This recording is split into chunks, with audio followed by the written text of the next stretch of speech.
Greetings and welcome back to my channel, guys. How are you doing today? So I've been trying to decide what to do next with DragonLance on my channel, as I finished the 5 Ages of Krynn, and I got stuck. Because the War of the Souls is over, but we still have the Dark Disciples to talk about. So I'm going to leave Mina's story for another video.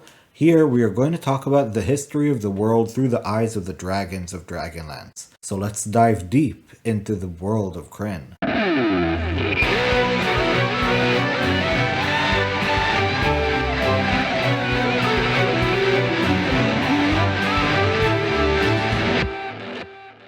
Recorded history has yet to reveal the factual genesis of dragonkind. From little evidence can be gleaned from the iconochromes of Astanos the Lore Keeper and other sources.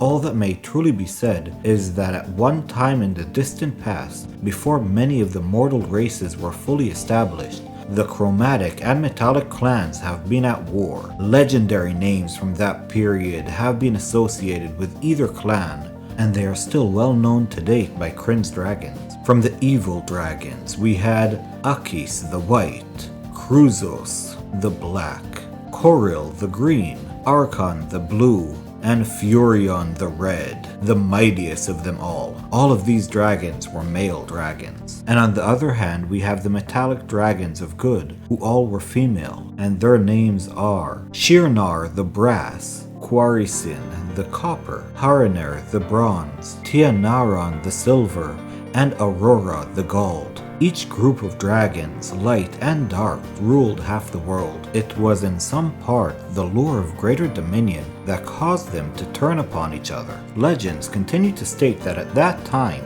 when the veil between the worlds was thin, portals to and from the realms of the gods exist that the dragons might use to take up audience with their divine patron. Takisis summoned her dragons to her. If the stories are true, produced the first clutch of eggs from each of the 5 clans within the abyss. Paladin apparently called his own dragons one by one, consorting with them and fathering his first progeny.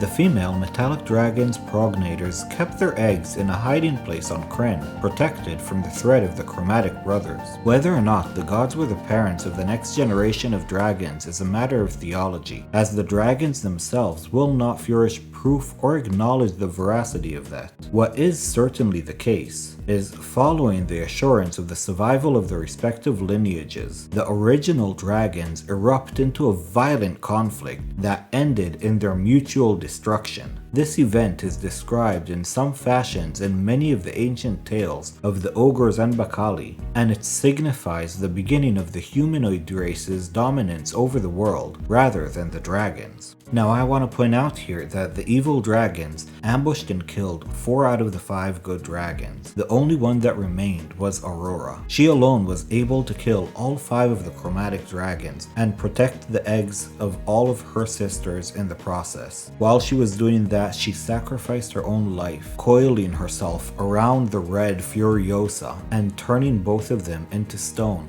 and sinking to the bottom of the lake. After the rise of the elves and the liberation of the humans from their org oppressors, the serpents of Krynn eventually surfaced, spreading out from 2 primary draconic homelands, the Carolus Mountains, ancient birthplace of the Dragons of Light, and the Kilkis Mountains, the source of the Dragons of Darkness. Magic had in their absence stilled and grown rare and precious. Even after they came back to the world, the dragons could not yet master the kind of magic accredited to their ancestors. They would not achieve such mastery until the Grey Gem seeded the world with its energies. The world had not seen their likes in centuries, and the good dragons especially spent many hundreds of years establishing close ties with elves and humans and other creatures. The evil dragons kept to themselves in their mountainous realm, allying with the ogres after the humans had left and gathering their forces under the leadership of the mighty red female dragon Chromatia. It was this dragon, together with an army of ogres and dozens of her kin dragons, that struck the first blow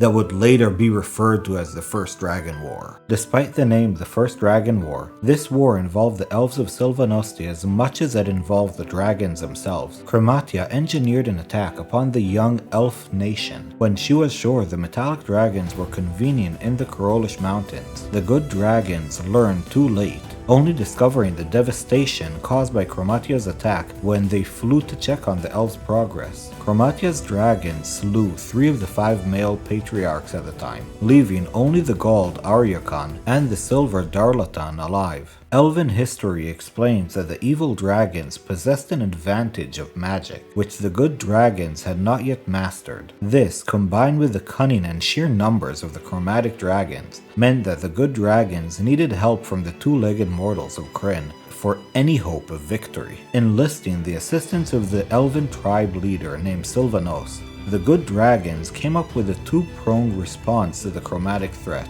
The elves, along with Darlatan, would engage in ground war accompanied by airstrikes against the chromatic dragons and their orc armies, while Aryakan will seek to counter Chromatia's magical advantage. 3 elven brother mages accompanied the gold dragon to the godly realms to acquire the knowledge of magic.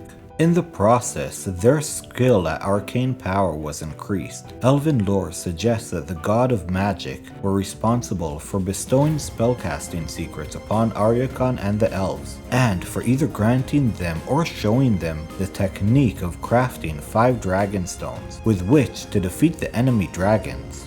These stones, one of each clan of evil dragon, could be used to draw out the essence of the dragon and imprison it within the stone's mystic confines. Aryakan thus captured whole flights of dragons until only the blue and red clans remained. The war ended with Sylvanos wielding the blue dragonstone himself to imprison the blue dragons after Darlatan fell to their claws, and Aryakan battling Chromatia across the face of Krynn. Chromatia escaped grievously wounded, but the other reds were imprisoned within the dragonstone. Sylvanos and his armies delivered the crushing victory against the orcs. It is said in the aftermath of the war, the gods of magic began their descent into their current status as patron of the mages, and that Sylvanos' mighty deeds ensured his destiny as speaker of the Sylvanesti. Aryakan, as the sole surviving dragon of his generation, found himself the patriarch and mentor of the new generation of dragons who were once again capable of using magic to its fullest extent. Thank you for watching, guys. I hope you enjoyed this video,